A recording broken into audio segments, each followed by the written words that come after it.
చెప్పండి. మాజీ PCC chief Sailajanath గారు వైసీపీలో జాయిన్ కాబోతున్నారు అంటూ ఒక వార్త వస్తుంది. రాష్ట్ర విభజన జరిగే టైంలో చాలా వ్యతిరేకించారు. రాష్ట్ర విభజన అయిన తర్వాత కూడా ఆయన కాంగ్రెస్లోనే కంటిన్యూ అయ్యారు. అప్పట్లో కాంగ్రెస్ అంటే పార్టీ మారబోతున్నారేమో అంటూ అటు ఇటుగా వార్తలు వచ్చినప్పటికీ మన ఇప్పటి వరకైనా కాంగ్రెస్లోనే ఉన్నారు. ఇప్పుడు పార్టీ మారే ఉద్దేశంలో ఉన్నారు. అండ్ మొన్న జగన్మోహన్ రెడ్డి గారిని కలిసినట్టుగా కూడా చూస్తున్నాం. ఎలా చూడాలి ఇది?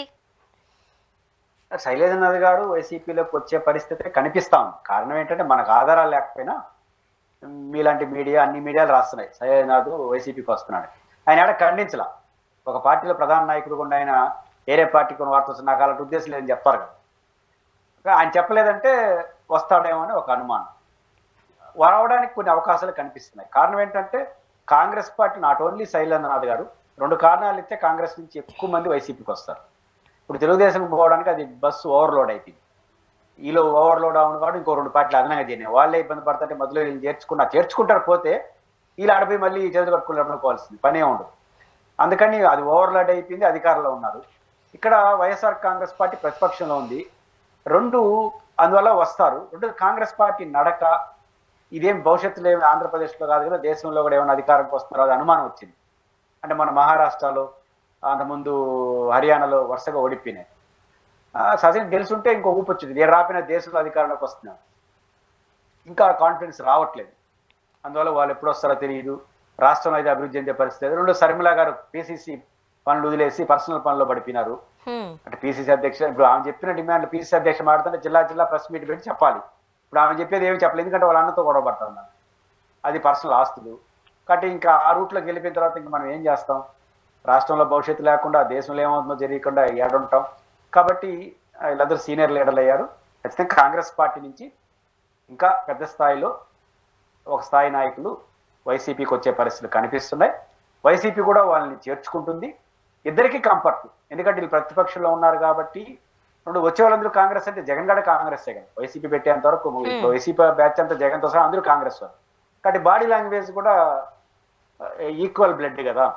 ఇంకో పార్టీలో బాగుంటే కష్టం, కానీ బ్లడ్ కూడా సెట్ అయిపోతుంది. బ్లడ్ రిలేషన్ బాగుంది. రెండోది అవసరాలు వాళ్ళకి ఉన్నాయి, వీళ్ళకి కూడా బలం చేకూరుస్తుంది. కాంగ్రెస్ పార్టీలో పేరున్న నాయకులు వస్తాయి కాబట్టి ఉభయతారకంగా ఉంటుంది. కాబట్టి మరిన్ని చేరికలు ఉంటాయని అనుకుంటున్నాం.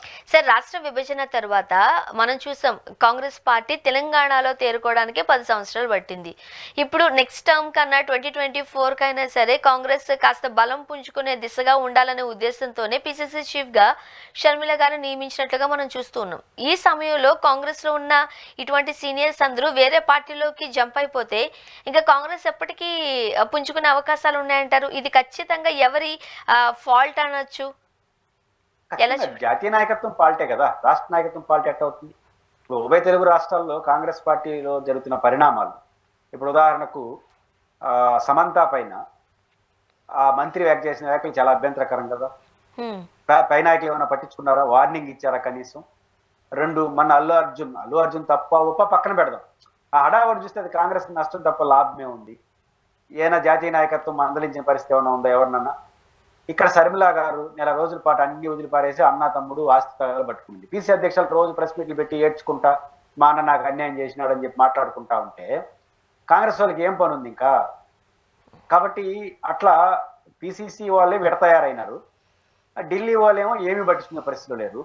కాబట్టి ఇదేం అయ్యే పనిగా లేదు అని అనుకున్నారు. అందువల్ల శర్మిల గారు వ్యక్తిగత అజెండాని తీసుకోకుండా రాజకీయ అజెండాగా తీసుకొని ఉంటే కాంగ్రెస్ పికప్ అయి ఉంటుంది. కానీ ఆ వ్యక్తిగత అజెండా ఎప్పుడైతే తీసుకునిందో రాజకీయ అజెండా పక్కకు పోయింది. అప్పుడు రాజకీయ అజెండా ఉంటేనే కష్టం. ఎందుకంటే కాంగ్రెస్, వైసీపీ, తెలుగుదేశం, జనసేన లాంటి పవర్ఫుల్ పార్టీలు ఉన్న ఆంధ్రప్రదేశ్లో ఇంకో జాతీయ పార్టీ ఎదగాలంటే టైం పడుతుంది. మామూలుగానే కష్టం. అదనంగా మనం పర్సనల్ అజెండా చేతులు ఎత్తుకున్నాం. ఇంకేం బాగుపడతారు? ఆ బలహీనతల రీత్యా కాంగ్రెస్ పార్టీ ఇప్పట్లో ఆంధ్రప్రదేశ్లో భవిష్యత్తు లేదనేది క్లియర్గా అర్థమవుతుంది. అందువల్ల ఎవరు సర్దుకునే వాళ్ళు సర్దుకుంటారు. Right sir, thank you so much అండి. ఏం జరగబోతుందో చూద్దాం. Thank you very much.